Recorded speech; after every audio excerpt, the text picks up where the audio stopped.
Então, gente, só para concluir essa segunda questão aí, no vídeo anterior também eu não tive a oportunidade, não deu tempo de falar também, é que a cana-de-açúcar também foi escolhida pelos portugueses para ser cultivada dentro do Brasil, justamente porque o açúcar ele era bem aceito na Europa naquele período. Então, dava-se muito lucro para os portugueses. E aí, juntando-se os outros fatores, né, como eu disse no vídeo anterior, a questão do clima, do solo no litoral nordestino, a questão das florestas, né, bastante lenha para beneficiar o açúcar. Isso acabou, a experiência, né, de já ter se plantado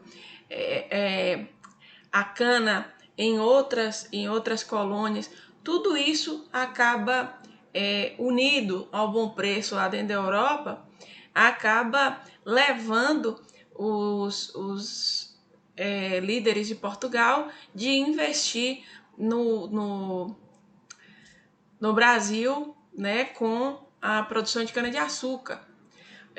Não falei para vocês, não lembro se falei para vocês da mão de obra que era usada. Falei, a mão de obra usada era a indígena, né? E assim, eles acabaram utilizando até uma chamada guerra justa, entre aspas.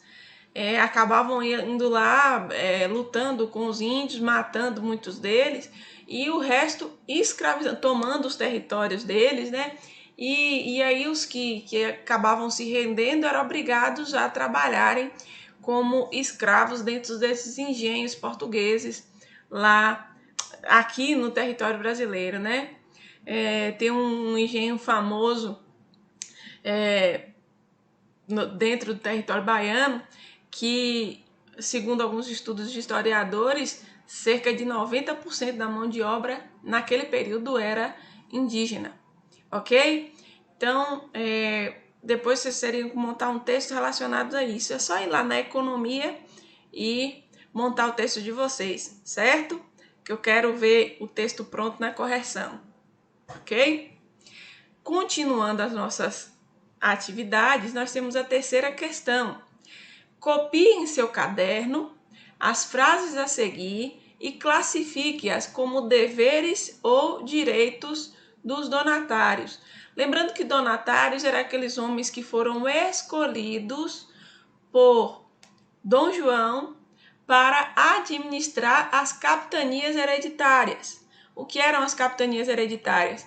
Eram aqueles territórios onde o Brasil foi dividido, né?